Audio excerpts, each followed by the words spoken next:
जय हिंद। कैसे हैं आप सभी? आशा करता हूँ बहुत ही अच्छे होंगे। इस वीडियो में हम आपके लिए लेकर आए टॉप जी के जीएस के प्रश्न। ऐसे प्रश्न हैं जो बार बार एग्जाम में पूछते हैं। तो आप group railway, group D, NTPC या एसएससी जीडी या फिर दिल्ली पुलिस किसी भी एग्जाम की तैयारी कर रहे हैं, प्रैक्टिस के तौर पर भी इस वीडियो को देख सकते हैं। लास्ट में बताइए आपके कितने क्वेश्चन सही हैं। चलिए देखते हैं पहला क्वेश्चन क्या पूछा है आपसे। पहला क्वेश्चन जो पूछा है वह पूछा है न्यूटन के गति के प्रथम नियम का दूसरा नाम क्या है। आपसे पूछा कि न्यूटन के गति के प्रथम नियम का दूसरा नाम क्या है, बताइए। राइट आंसर क्या हो जाएगा? तो न्यूटन का प्रथम गति नियम जो है वह यदि किसी वस्तु पर कोई बाहरी बल ना लगाया जाए तो वह वस्तु यदि विराम में है तो विराम में रहेगी, और यदि गति में है तो समान वेग से सीधी रेखा में चलती रहेगी। यही गुण वस्तु का जड़त्व कहलाता है, अर्थात वस्तु अपना वर्तमान अवस्था को बदलने का विरोध करती, इसलिए इसे जड़त्व का नियम भी कहा जाता है। तो ऑप्शन सी इस प्रश्न का राइट आंसर हो जाएगा, जड़त्व का नियम। इसका उदाहरण क्या है? तो चलती गाड़ी अचानक रुकने पर यात्री आगे की ओर झुक जाता है, गति का जड़त्व। स्थिर गाड़ी चलने पर पीछे की ओर झटका लगता है, विराम का जड़त्व। तो ये सब चीज ध्यान रखिएगा। अब चलते हैं अगले प्रश्न की ओर, देखते हैं अगला प्रश्न क्या पूछा है आपसे। अगला प्रश्न जो पूछा है आपसे वह पूछा है नाटो यानी कि North Atlantic Treaty Organisation, full form ध्यान रखिएगा, कभी कोई पूछ लेता है। तो नॉर्थ अटलांटिक ट्रीटी ऑर्गेनाइजेशन की स्थापना किस संधि के तहत की गई थी, आपसे पूछा है, बताइए। बढ़िया प्रश्न है। इसका राइट आंसर कमेंट बॉक्स में लिख दीजिए। तो राइट आंसर जो हो जाएगा वो हो जाएगा ऑप्शन बी, वॉशिंगटन संधि के अनुसार। ऑप्शन बी इस प्रश्न का राइट आंसर हो जाएगा। नाटो की स्थापना 4 अप्रैल 1949 कब हुआ? तो 4 अप्रैल 1949 को इसका स्थापना हुआ था। वॉशिंगटन संधि के तहत की गई थी। या एक सैन्य गठबंधन है जिसका उद्देश्य सदस्य देशों की सामूहिक सुरक्षा सुनिश्चित करना है। स्थापना वर्ष इसका है 1949। संधि किसके तहत? वॉशिंगटन संधि के तहत। इसका मुख्यालय कहाँ, यह इंपॉर्टेंट हो जाता है। तो मुख्यालय जो है ब्रुसेल्स, बेल्जियम में है। मुख्य मूल सदस्य देश इसमें जो है 12 हैं। अब चलते हैं अगले प्रश्न की ओर, देखते हैं अगला प्रश्न क्या पूछा है आपसे। अगला प्रश्न जो पूछा है आपसे वह पूछा है निम्नलिखित में से कौन सा कथन गलत है। आपसे पूछा है कि निम्नलिखित में से कौन सा कथन गलत है, यह आपसे पूछा है, बताइए। राइट आंसर क्या हो जाएगा? तो ऑप्शन ए दिया है भारतीय रिजर्व बैंक की स्थापना 1935 में हुई थी, एकदम सही है। भारतीय रिजर्व बैंक की स्थापना 1935 में हुई थी। अगला है राष्ट्रीय कृषि और ग्रामीण विकास बैंक नाबार्ड की स्थापना 1982 में, तो यह भी एकदम सही है। 12 जुलाई 1982 को नाबार्ड की स्थापना हुई थी। तीसरा दिया हुआ है आपसे ऑप्शन सी, भारतीय लघु उद्योग विकास बैंक सिडबी की स्थापना 1964 में हुई थी, तो यह गलत हो जाएगा। सिडबी यानी कि small industries development bank of India की स्थापना जो हुई थी 2 अप्रैल 1990 की हुई, 2 अप्रैल 1990 को हुई थी, ना कि 1964 में। तो ऑप्शन सी जो है यह गलत विकल्प है, इसलिए इस प्रश्न का राइट आंसर हो जाएगा ऑप्शन सी। अब चलते हैं अगले प्रश्न की ओर, देखते हैं अगला प्रश्न क्या पूछा है आपसे। अगला प्रश्न जो पूछा है आपसे वह पूछा है दक्षिण एशियाई क्षेत्रीय सहयोग संगठन सार्क का मुख्यालय कहां स्थित है। आपसे पूछा है कि दक्षिण एशियाई क्षेत्रीय सहयोग संगठन सार्क का मुख्यालय कहां स्थित है, यह आपसे पूछा है। चलिए बताइए राइट आंसर क्या हो जाएगा। Right answer Kathmandu, Nepal. Option C इस प्रश्न का राइट आंसर हो जाएगा। चलिए सार्क के बारे में डिटेल में पढ़ लेते हैं, यहां से क्वेश्चन एग्जाम में बनता है। तो सार्क, इसका फुल फॉर्म ध्यान रखिए। सार्क का फुल फॉर्म होता है south Asian association for regional corporation. दक्षिण एशियाई देशों का एक क्षेत्रीय संगठन है जिसकी स्थापना 8 दिसंबर 1985 को हुई थी। कब हुई थी इसकी स्थापना? तो इसकी स्थापना जो हुई थी वह हुई थी 8 दिसंबर 1985 को इसकी स्थापना हुई थी सार्क का। इसका उद्देश्य सदस्य देशों के बीच आर्थिक, सामाजिक, सांस्कृतिक और तकनीकी सहयोग बढ़ाना है। इसका पहला शिखर सम्मेलन जो होता है ढाका, बांग्लादेश में होता है। मुख्यालय काठमांडू, नेपाल में। सदस्य देशों की बात करें तो सदस्य देश 8 सदस्य देश हैं, भारत, पाकिस्तान, नेपाल, बांग्लादेश, भूटान, श्रीलंका, मालदीव और अफगानिस्तान। इसका आधिकारिक भाषा जो है वह अंग्रेजी है। अब चलते हैं अगले प्रश्न की ओर, देखते हैं अगला प्रश्न क्या पूछा है आपसे। अगला प्रश्न जो पूछा है आपसे वह पूछा है सौरमंडल का सबसे बड़ा उपग्रह कौन सा है। आपसे पूछा है कि सौरमंडल का, हमारे सोलर सिस्टम का सबसे बड़ा उपग्रह कौन सा है, बताइए। राइट आंसर क्या हो जाएगा? राइट आंसर हो जाएगा ऑप्शन है गैनीमेड। गैनीमेड इस प्रश्न का राइट आंसर हो जाएगा। गैनीमेड बृहस्पति ग्रह किसका है? या तो बृहस्पति ग्रह का सबसे बड़ा उपग्रह है और पूरा सौरमंडल का सबसे बड़ा चंद्रमा भी है। इसका व्यास लगभग 5268 किलोमीटर, यानी यह बुध ग्रह से भी बड़ा है। इसे 1610 में गैलीलियो ने खोजा था। इसकी सतह पर बर्फ की परतें और भूमिगत महासागर मौजूद हैं। बाकी विकल्पों की बात तो यूरोपा जो है या बृहस्पति का उपग्रह है पर आकार में छोटा है। टाइटन की बात करें तो टाइटन जो है शनि का सबसे बड़ा उपग्रह है पर गैनीमेड से थोड़ा छोटा है। तो टाइटन जो है या शनि का, या भी एग्जाम एग्जाम में पूछता है। अब चलते हैं अगले प्रश्न की ओर, देखते हैं अगला प्रश्न क्या पूछा है आपसे। अगला प्रश्न पूछा है समान नागरिक संहिता का उल्लेख भारतीय संविधान के किस अनुच्छेद में किया गया है। आपसे पूछा है कि समान नागरिक संहिता का उल्लेख भारतीय संविधान के किस अनुच्छेद में किया गया है, बताइए राइट आंसर क्या हो जाएगा। राइट आंसर हो जाएगा ऑप्शन बी, अनुच्छेद 44 इस प्रश्न का राइट आंसर हो जाएगा। अनुच्छेद 44 में कहा गया है कि राज्य भारत के समस्त क्षेत्र में नागरिकों के लिए समान नागरिक संहिता सुनिश्चित करने का प्रयास करेगा या राज्य के नीति निर्देशक तत्व यानी कि directive principles of state policy का हिस्सा है। इसका उद्देश्य देश के सभी नागरिकों के लिए समान कानून लागू करना, धर्म, जाति, लिंग आदि से भेदभाव रहित। वर्तमान में विवाह, तलाक, उत्तराधिकार आदि मामलों में अलग अलग व्यक्तिगत कानून है। अन्य विकल्पों की बात करें तो अनुच्छेद 42 जो है मातृत्व राहत और कार्यस्थल पर न्याय संगत व मानवीय परिस्थितियों से संबंधित है। अनुच्छेद 46 अनुसूचित जाति, जनजाति और दुर्बल वर्गों की शैक्षिक व आर्थिक उन्नति से संबंधित है। अनुच्छेद 48 पशुधन संरक्षण और गौ हत्या निषेध से संबंधित है। अब चलते हैं अगले प्रश्न की ओर, देखते हैं अगला प्रश्न क्या पूछा है आपसे। अगला प्रश्न जो पूछा है आपसे वह पूछा है भारत में राष्ट्रीय मानवाधिकार आयोग नेशनल ह्यूमन राइट्स कमीशन की स्थापना किस वर्ष की गई थी, बताइए राइट आंसर क्या हो जाएगा। राइट आंसर जो हो जाएगा वो हो जाएगा ऑप्शन बी, 1993 में। राष्ट्रीय मानवाधिकार आयोग की स्थापना 12 अक्टूबर 1993 को हुई थी। इसे मानवाधिकार संरक्षण अधिनियम 1993 के तहत स्थापित किया गया। इसका उद्देश्य मानवाधिकारों की रक्षा और संवर्धन करना है। आयोग एक स्वायत्त संवैधानिक निकाय नहीं बल्कि सांविधिक है। इसके पहले अध्यक्ष थे न्यायमूर्ति रंगनाथ मिश्रा। अब चलते हैं अगले प्रश्न की ओर, देखते हैं अगला प्रश्न क्या पूछा है आपसे। अगला प्रश्न जो पूछा है आपसे वह पूछा है भारतीय संविधान का कौन सा अनुच्छेद भारत के केंद्र शासित प्रदेशों में उच्च न्यायालयों के गठन से संबंधित है। आपसे पूछा है कि भारतीय संविधान का कौन सा अनुच्छेद भारत के केंद्र शासित प्रदेशों में उच्च न्यायालयों के गठन से संबंधित है, बताइए राइट आंसर क्या हो जाएगा। राइट आंसर हो जाएगा ऑप्शन है अनुच्छेद 241 इस प्रश्न का राइट आंसर हो जाएगा। अनुच्छेद 241 में यह प्रावधान है कि संसद किसी केंद्र शासित प्रदेश के लिए एक उच्च न्यायालय की स्थापना कर सकती है। यह अनुच्छेद उन केंद्र शासित प्रदेशों से संबंधित है जहां पहले से किसी राज्य के उच्च न्यायालय का अधिकार क्षेत्र लागू नहीं है। उदाहरण के तौर पर दिल्ली उच्च न्यायालय का गठन 1966 में इसी अनुच्छेद के अंतर्गत किया गया था। बाकी विकल्पों की बात करें तो अनुच्छेद 239 केंद्र शासित प्रदेशों के प्रशासन से संबंधित है।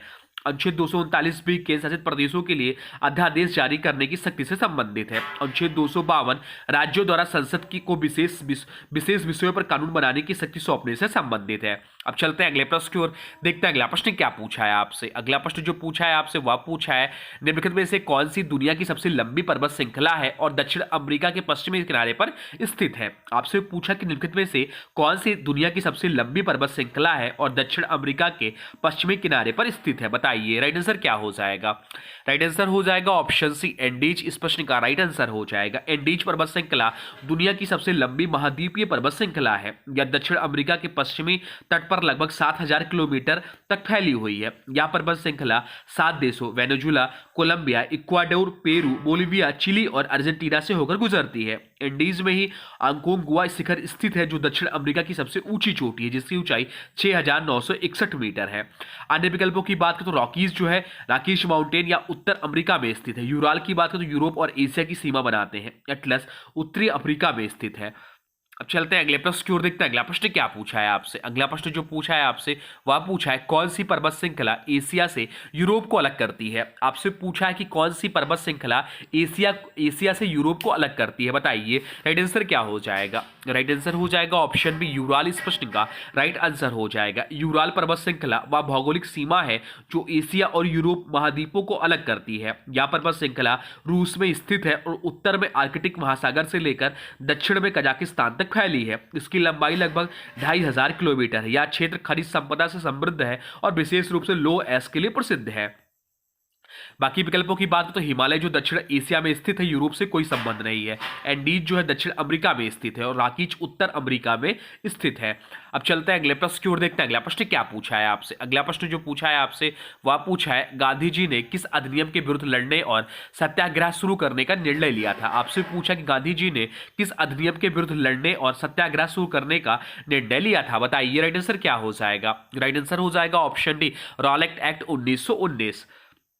रॉलेट एक्ट, जिसे काला कानून भी कहा जाता है, 1919 में ब्रिटिश सरकार ने पारित किया था। इस कानून ने सरकार को यह अधिकार दिया कि वह बिना मुकदमा चलाए किसी को भी गिरफ्तार और जेल में बंद कर सकती है। इसके विरोध में महात्मा गांधी ने देशव्यापी सत्याग्रह आंदोलन शुरू किया। इसी आंदोलन के दौरान जालियांवाला बाग हत्याकांड, जो कि 13 अप्रैल 1919 की घटना घटी, जिससे पूरे देश को झकझोर दिया। अब चलते हैं अगले प्रश्न की ओर, देखते हैं अगला प्रश्न क्या पूछा है आपसे। अगला प्रश्न जो पूछा है आपसे वह पूछा है, भारतीय संविधान के निर्माता डॉक्टर भीमराव अंबेडकर ने संविधान की आत्मा, साउल ऑफ द कॉन्स्टिट्यूशन, किस अनुच्छेद को कहा है? बताइए, राइट आंसर क्या हो जाएगा? यह बहुत ही महत्वपूर्ण प्रश्न एग्जाम में प्रश्न पूछता है। राइट आंसर हो जाएगा ऑप्शन बी, अनुच्छेद 32 इस प्रश्न का राइट आंसर हो जाएगा। अनुच्छेद 32 यानी कि आर्टिकल 32 को डॉक्टर बी आर अंबेडकर ने संविधान की आत्मा कहा था। यह अनुच्छेद नागरिकों को मौलिक अधिकारों की सुरक्षा के लिए संवैधानिक उपचार का अधिकार देता है। इसके तहत कोई भी व्यक्ति प्रत्यक्ष रूप से सर्वोच्च न्यायालय में जाकर अपने अधिकारों की रक्षा के लिए याचिका दायर कर सकता है। अनुच्छेद 32 के तहत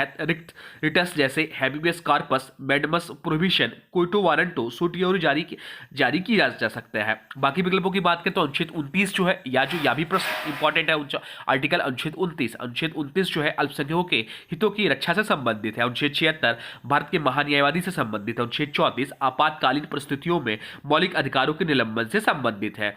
अब चलते हैं अगले प्रश्न की ओर, देखते हैं अगला प्रश्न क्या पूछा है आपसे। अगला प्रश्न पूछा है, निम्नलिखित में से किस संविधान संशोधन के तहत सिंधी भाषा को भारतीय संविधान द्वारा मान्यता दी गई? आपसे पूछा कि निम्नलिखित में से किस संविधान संशोधन के तहत सिंधी भाषा को भारतीय संविधान द्वारा मान्यता दी गई? बताइए, राइट आंसर क्या हो जाएगा? राइट आंसर हो जाएगा ऑप्शन सी, 21वां संविधान संशोधन 1967 इस प्रश्न का राइट आंसर हो जाएगा। 21वां संविधान संशोधन अधिनियम 1967 के तहत सिंधी भाषा को संविधान की 8वीं अनुसूची में शामिल किया गया था। इस संशोधन से पहले 8वीं अनुसूची में 14 भाषाएं थी। सिंधी को जोड़कर यह संख्या 15 हो गई। बाद में 71वें संशोधन 1992 में कोंकणी, मणिपुरी और नेपाली तथा 92वें संशोधन 2003 में बोडो, डोगरी, मैथिली, संथाली जोड़ी गई। वर्तमान में 2025 तक 8वीं अनुसूची में कुल 22 भाषाएं शामिल हैं। अब चलते हैं अगले प्रश्न की ओर, देखते हैं अगला प्रश्न क्या पूछा है आपसे। अगला प्रश्न जो पूछा है आपसे वह पूछा है, दादा भाई नौरोजी भारतीय राष्ट्रीय कांग्रेस के कितने अधिवेशन के कितनी बार अध्यक्ष चुने गए थे? आपसे पूछा कि दादा भाई नौरोजी भारतीय राष्ट्रीय कांग्रेस के अधिवेशन के कितनी बार अध्यक्ष चुने गए थे? बताइए, राइट आंसर क्या हो जाएगा? राइट आंसर हो जाएगा ऑप्शन सी, 3 बार। दादा भाई नौरोजी को भारतीय राष्ट्रीय कांग्रेस का 3 बार अध्यक्ष चुना गया था। वे कांग्रेस के सबसे वरिष्ठ और आदरणीय नेताओं में से एक थे। उन्होंने 3 अलग अलग वर्षों में अधिवेशनों की अध्यक्षता की थी। पहला जो की थी, फर्स्ट जो की थी वह की थी 1886 में। 1886 में कलकत्ता अधिवेशन की अध्यक्षता की थी। दूसरा जो किया था 1993 में लाहौर में यह अधिवेशन हुआ था, लाहौर में। और तीसरा जो किया था वह किया था 1906 में यह भी कलकत्ता में ही किया था। तो यही इन्होंने स्वराज को कांग्रेस का लक्ष्य घोषित किया था तीसरे अधिवेशन में। दादा भाई नौरोजी को grand old man of India कहा जाता है, यानी कि भारत का वृद्ध पुरुष कहा जाता है। उन्होंने ड्रेन थ्योरी निष्कासन सिद्धांत प्रस्तुत किया, जिसमें उन्होंने बताया कि ब्रिटिश शासन भारत के धन का दोहन कर रहा है। वह ब्रिटिश संसद के लिए चुने जाने वाले पहले भारतीय भी थे 1892 में। अब चलते हैं अगले प्रश्न की ओर, देखते हैं अगला प्रश्न क्या पूछा है आपसे। अगला प्रश्न जो पूछा है वह पूछा है आपसे, बहुत ही इंपॉर्टेंट प्रश्न है, बहुत लोग गलत करके आएंगे इसको। चलिए बताइए, राइट आंसर क्या होगा इसका? भारत का सबसे लंबा रेलवे प्लेटफॉर्म कौन सा है, उसकी लंबाई कितनी है? आपसे पूछा है कि भारत का सबसे लंबा रेलवे प्लेटफॉर्म कौन सा है, उसकी लंबाई कितनी है? तो लंबाई से ही हम लोग प्रश्न को सही कर लेंगे। सबसे ज्यादा लंबाई जो दिया है विकल्पों में वो दिया ऑप्शन सी का 1507। बाकी जो गोरखपुर रेलवे स्टेशन जिसको हम पहले मानते थे, इसकी कुल लंबाई है 1366 मीटर। तो राइट आंसर हो जाएगा option C, Shri Siddharudha Swami ji railway platform, जो कि हुबली में है। यह भारत का सबसे लंबा रेलवे प्लेटफॉर्म हो गया है। श्री सिद्धारूढ़ स्वामी जी जंक्शन भारत का ही नहीं बल्कि विश्व का सबसे लंबा रेलवे प्लेटफॉर्म है। इसकी कुल लंबाई लगभग 1507 मीटर यानी कि 1.5 किलोमीटर है। यह रिकॉर्ड गिनीज वर्ल्ड रिकॉर्ड में भी दर्ज किया गया है। इसे दक्षिण पश्चिम रेलवे द्वारा 2023 में आधुनिक रूप में विकसित किया गया। इससे पहले Gorakhpur railway platform 1366 metre Bharat का सबसे लंबा प्लेटफॉर्म था। अब चलते हैं अगले प्रश्न की ओर, देखते हैं अगला प्रश्न क्या पूछा है आपसे। अगला प्रश्न जो पूछा है आपसे वह पूछा है, भारतीय संविधान के किस अनुच्छेद के अंतर्गत वित्त आयोग गठन किया गया है? आपसे पूछा कि भारतीय संविधान के किस अनुच्छेद के अंतर्गत वित्त आयोग का गठन किया जाता है? बताइए, राइट आंसर क्या हो जाएगा? राइट आंसर हो जाएगा ऑप्शन सी अनुच्छेद 280 इस प्रश्न का राइट आंसर हो जाएगा। अनुच्छेद 280 के अंतर्गत राष्ट्रपति द्वारा वित्त आयोग का गठन किया जाता है। इसका गठन हर 5 वर्ष में एक बार किया जाता है। आयोग का कार्य जो है केंद्र और राज्यों के बीच वित्तीय संसाधनों का बंटवारा तय करना होता है। यह एक संवैधानिक निकाय है। पहला वित्त आयोग 1951 में स्थापित, अध्यक्ष थे केसी नियोगी। वर्तमान में जो है या वर्तमान में 16वां वित्त आयोग जिसके अध्यक्ष अरविंद पनगड़िया साहब है या वर्तमान में लगेगा, और 15वां वित्त आयोग के जो अध्यक्ष है वो एन के सिंह है। यह भी ध्यान रखिएगा। अब चलते हैं अगले प्रश्न की ओर, देखते हैं अगला प्रश्न क्या पूछा है आपसे। अगला प्रश्न जो पूछा है आपसे वह पूछा है तुजू दर्रा भारत को किस देश से जोड़ता है। आपसे पूछा कि तुजू दर्रा जो है भारत को किस देश से जोड़ता है, बताइए राइट आंसर क्या हो जाएगा। राइट आंसर हो जाएगा ऑप्शन ए चीन। इस प्रश्न का राइट आंसर हो जाएगा। तुजू दर्रा भारत और चीन के बीच स्थित एक महत्वपूर्ण पर्वतीय दर्रा है। यह लद्दाख क्षेत्र में भारत चीन सीमा पर स्थित है। इस दर्रे का सामरिक महत्व बहुत अधिक है क्योंकि यह भारत के उत्तरी पूर्वी लद्दाख क्षेत्र को तिब्बत से जोड़ता है। यह हिमालय की श्रृंखला में स्थित है। कई प्रमुख दर्रों में से एक है जैसे नाथुला, जोलेपला और लिपुलेख दर्रा। अब चलते हैं अगले प्रश्न की ओर, देखते हैं अगला प्रश्न क्या पूछा है आपसे। अगला प्रश्न पूछा है आपसे वह पूछा है भारतीय संविधान के किस अनुच्छेद के तहत राष्ट्रपति का कार्यकाल 5 वर्ष निर्धारित किया गया है। आपसे पूछा कि भारतीय संविधान के किस अनुच्छेद के तहत राष्ट्रपति का कार्यकाल 5 वर्ष निर्धारित किया गया है, बताइए राइट आंसर क्या हो जाएगा। राइट आंसर हो जाएगा ऑप्शन बी अनुच्छेद 56 इस प्रश्न का राइट आंसर हो जाएगा। अनुच्छेद 56 में कहा गया है कि राष्ट्रपति अपने पद पर नियुक्ति की तिथि से 5 वर्ष की अवधि तक कार्य करेगा। हालांकि वह अपने उत्तराधिकारी के पद ग्रहण करने तक पद पर बना रह सकता है। राष्ट्रपति पुनः निर्वाचित भी हो सकता है। संविधान में कोई सीमा नहीं है। राष्ट्रपति के पद से हटने के 3 प्रमुख तरीके हैं। त्यागपत्र उपराष्ट्रपति को दिया जाता है महाभियोग अनुच्छेद 61 के तहत, और कार्यकाल समाप्ति यानी कि 5 वर्ष पूरे होने पर। बाकी विकल्पों की बात करें तो यह भी इंपॉर्टेंट है। अनुच्छेद 52 भारत में राष्ट्रपति पद के अस्तित्व से संबंधित है। अनुच्छेद 58 राष्ट्रपति पद के लिए योग्यता की शर्तें बताता है। अनुच्छेद 61 राष्ट्रपति के महाभियोग की प्रक्रिया से संबंधित है। अनुच्छेद 61 बहुत ज्यादा एग्जाम में पूछता है। अब चलते हैं अगले प्रश्न की ओर, देखते हैं अगला प्रश्न क्या पूछा है आपसे। अगला प्रश्न पूछा यूनाइटेड किंगडम के प्रधानमंत्री का आधिकारिक निवास स्थल कौन सा है, बताइए राइट आंसर क्या हो जाएगा। राइट आंसर हो जाएगा ऑप्शन बी डाउनिंग स्ट्रीट इस प्रश्न का राइट आंसर हो जाएगा। यूनाइटेड किंगडम के प्रधानमंत्री का आधिकारिक निवास और कार्यालय 10 डाउनिंग स्ट्रीट लंदन में जो कि स्थित है। इसे प्रायः नंबर 10 के नाम से भी जाना जाता है। यह 18वीं सदी में बना था और 1735 से ब्रिटिश प्रधानमंत्री का निवास है। यह प्रधानमंत्री का मुख्य कार्यालय और कैबिनेट मीटिंग रूम भी स्थित है। बाकी विकल्पों की बात करें तो व्हाइट हाउस जो है अमेरिका के राष्ट्रपति का आधिकारिक निवास है। अब चलते हैं अगले प्रश्न की ओर, देखते हैं अगला प्रश्न क्या पूछा है आपसे। अगला प्रश्न जो पूछा है आपसे वह पूछा है पहली बार किसी के सती होने का प्रमाण किस अभिलेख में मिलता है। आपसे पूछा कि पहली बार किसी के सती होने का प्रमाण किस अभिलेख में मिलता है, बताइए राइट आंसर क्या हो जाएगा। राइट आंसर जो हो जाएगा वो हो जाएगा ऑप्शन डी एरड अभिलेख इस प्रश्न का राइट आंसर हो जाएगा। एरड अभिलेख से पहली बार सती प्रथा का प्रमाण मिलता है। यह अभिलेख मध्य प्रदेश के सागर जिले के एरड़ नामक स्थान से प्राप्त हुआ है। यह अभिलेख गुप्त काल के समय का है, लगभग 510 ईस्वी के कार्यकाल के बाद। इसमें उल्लेख है कि गोपराज नामक सेनापति की पत्नी ने अपने पति की मृत्यु के बाद अग्नि में प्रवेश किया, जो सती प्रथा का सबसे प्राचीन प्रमाण माना जाता है। यह अभिलेख भानुगुप्त के शासनकाल का है। तो ये आपके टॉप जीके जीएस के प्रश्न जो आपके दिल्ली पुलिस और रेलवे के लिए बहुत ज्यादा इंपॉर्टेंट है। अब आज के वीडियो से प्रश्न है, इसका राइट आंसर आप लोग को कमेंट बॉक्स में बताना है। आज के वीडियो से प्रश्न है दक्षिण एशियाई क्षेत्रीय सहयोग संगठन, दक्षिण एशियाई क्षेत्रीय सहयोग संगठन सार्क का मुख्यालय कहाँ स्थित है। इसका जो भी राइट आंसर हो कमेंट बॉक्स में जरूर बताइए, और सार्क के बारे में जो भी कुछ जानते हैं वह भी कमेंट बॉक्स में लिख दीजिए, इससे आपका रिवीजन हो जाएगा। और हाँ देखिए, अभी तक आपने वीडियो को लाइक नहीं किया है तो प्लीज वीडियो को लाइक कर दीजिए, और चैनल पे नए हैं चैनल को सब्सक्राइब भी कर लीजिए। तो चलिए मिलते हैं एक नए वीडियो में, तब तक के लिए thanks for watching railway exam target channel को।